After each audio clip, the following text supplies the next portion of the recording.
जय गुरुदेव। दूरदर्शी आवाज मासिक पत्रिका 1 नवंबर 2022 पृष्ठ नंबर 18। स्वामी जी ने कहा, सत्संग सुनो। सत्संग सुनते सुनते बुद्धि पक्की हो जाएगी, तब कोई हिला नहीं सकता।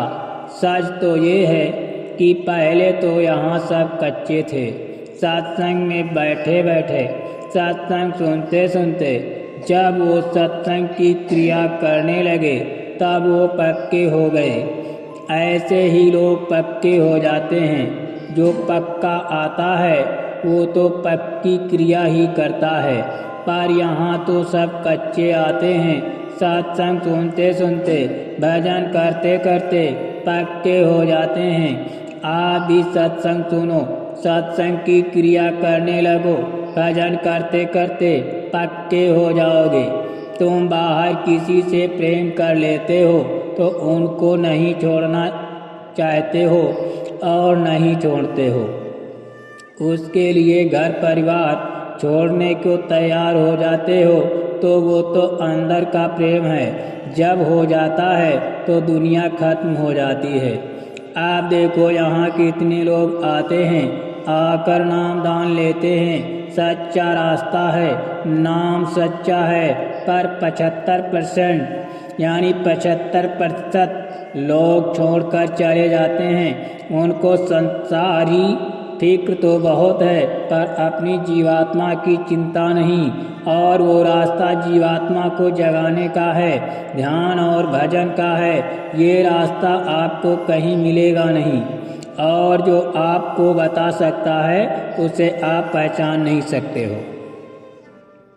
यहाँ मृतलोक में पशु पक्षी भी जन्म लेते हैं, मरते हैं। ऐसे ही हम भी जन्म लेते हैं, मरते हैं। जब तक महात्मा नहीं मिलेंगे तब तक हमें क्या मालूम होगा कि हमारा घर कहाँ है, हमारा सच्चा पिता कौन है, और हम अपने घर कैसे जाएंगे।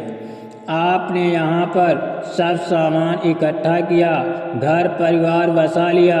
समय पूरा हुआ, उसने आपका ये मकान खाली करा लिया, ये जमीन पर गिर पड़ा।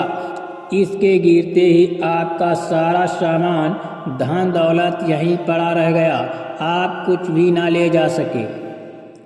सत्संग सुनते सुनते जब कुछ दिनों के बाद बुद्धि में ये बात प्रवेश कर गई और समझने लगे कि हमने जो अपने जीवन में कुछ किया नहीं और ना तो किसी ने भेद ही बताया, तो अंदर में बड़ी बेचैनी होने लगती है कि हमें मिल जाए, यानी हमें भेद मिल जाए तो हम भजन कर लें। भेद मिल गया तो यहाँ किया, घर में गए तो वहाँ किया, कहीं जंगल में चादर ओढ़ कर बैठ गए, वहाँ भजन करने लगे। घर वाले बिगड़ जाते हैं कि कैसा भजन। कभी तुमने घर में पास पड़ोस में कहीं देखा है कि ऐसे भजन किया जाता है? और घर वाले पड़ोसियों को बुलाकर कहते हैं कि देखो ये भजन करता है। अरे भजन तो मंदिर में घंटा बजाकर किया जाता है, और जब ये समझाता है कि ये शरीर ही मंदिर है, इसमें जीवात्मा में भजन करते हो, तो घर वाले पास पड़ोस वाले कहते हैं कि ये पागल हो गया। जब ऐसी दशा हो तो गुरु महाराज के पास भागकर चले जाना चाहिए। वहाँ जाओ, सत्संग सुनोगे तो पक्के हो जाओगे। मीराबाई को लोगों ने दीवाना कहा और कुछ बहुत कहा, यानी और बहुत कुछ कहा, पर वो अपने रास्ते पर लगी रही। तो ये दुनिया भेड़िया धसान है, कहीं बात 9 दिन पुरानी, बात 13 दिन। जब कहते सुनते बात पुरानी हो जाती है तो कहने वाले चुप हो जाते हैं कि इससे कुछ कहना बेकार है, ये तो अपना रास्ता छोड़ेगा नहीं। फिर धीरे धीरे वे लोग भी आने लगते हैं, सत्संग सुनते हैं, नाम दान लेते हैं और भजन करने लगते हैं। ये संसार है, यहाँ समझ बूझ कर चलो। तुम क्यों डरते हो? तुम अच्छी बातें करते हो, अच्छे काम करते हो, अच्छे काम करते भजन करते हो, फिर डरना क्या। महात्मा कहते हैं कि जहाँ तुमने जन्म लिया है वो थोड़े दिनों के लिए, इसके लिए और उसके लिए बाद जाना निश्चित है। उसके लिए बाद में जाना निश्चित है। कोई 4 वर्ष रहेगा, कोई 10 वर्ष में जाएगा, कोई 50 साल बाद जाएगा। जाना सबको है। महात्मा कहते हैं कि प्रेमियों, तुम जगत में आए हो तो अपनी जीवात्मा का काम करके उसे घर में पहुंचा दो। अपने यहाँ आकर दूसरों का काम किया, अपनी जीवात्मा का काम नहीं किया, दूसरों का बोझा लाद लिया, कर्म कर्जा लादा, वो तो देना ही पड़ेगा। भजन रोज रोज करो। शरीर ठीक नहीं रहेगा तो भजन नहीं हो सकता, इसलिए भजन को करते रहना चाहिए। इसमें बहुत बड़ी शक्ति है, ज्ञान है, प्रकाश है, इसमें बहुत कुछ है। भजन ही सीढ़ी है जिस पर चढ़कर उस मालिक के पास पहुंचा जा सकता है। इसलिए सभी महात्माओं ने भजन पर जोर दिया है। ये आत्मा और परमात्मा का राज है जो आपको बताया जा रहा है। इसमें 3 चीजें हैं, सुमिरन, ध्यान और भजन। सुमिरन कहते हैं मालिक के धनियों के नाम और रूप का चिंतन। इसके पक जाने पर ध्यान और भजन में सुमिरन फल मिलता है। शब्द आवाज को सुनना और उसमें लय हो जाना, सब जबकि दृष्टि को एकाग्र करना ध्यान कहलाता है। भजन में आवाज को पकड़ोगे तो सड़क में जाओगे, ध्यान में जाओगे तो पगडंडी रास्ता है। जब भजन सीधी सड़क हो तो ध्यान जंगल का रास्ता है। भजन में मेहनत निमित्त मात्र करो, उसमें ज़्यादा मेहनत नहीं। और काम जो दुनिया के करते हो उसमें ज़्यादा मेहनत है। चारों तरफ से लोग यहाँ आते हैं तो उन्हें कुछ मिलता है।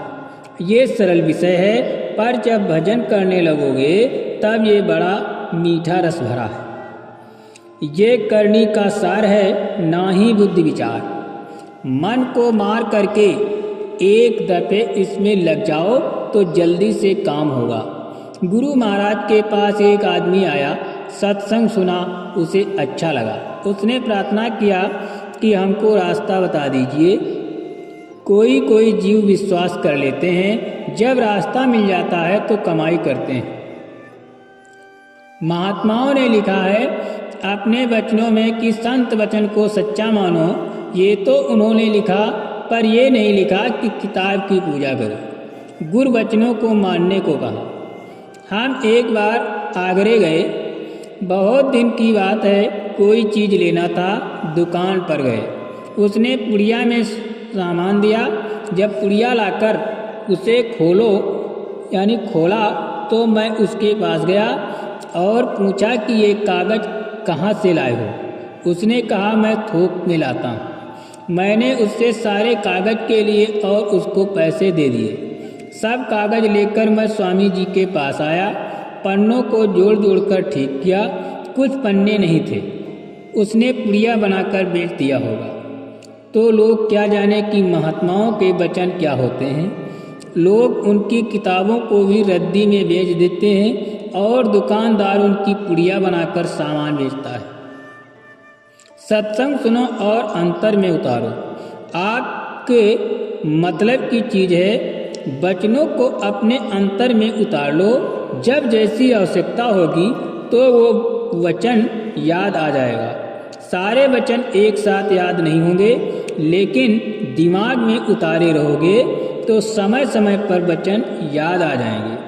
सब लोग सावधानी से बोलो और सभी लोग सावधानी से बोलें, चाहे देश के हों या विदेश के हों। अगर ऐसा नहीं करोगे तो कुदरत सबको ले जाकर आग के समुद्र में ढकेल देगी। अब याको वृथा मत को चेतो छिनछिनी भक्ति कमाओ। मनुष्य शरीर बेशकीमती है। मुसलमान फकीरों ने इसे अशरफ उल मखलूकात कहा। जय गुरुदेव।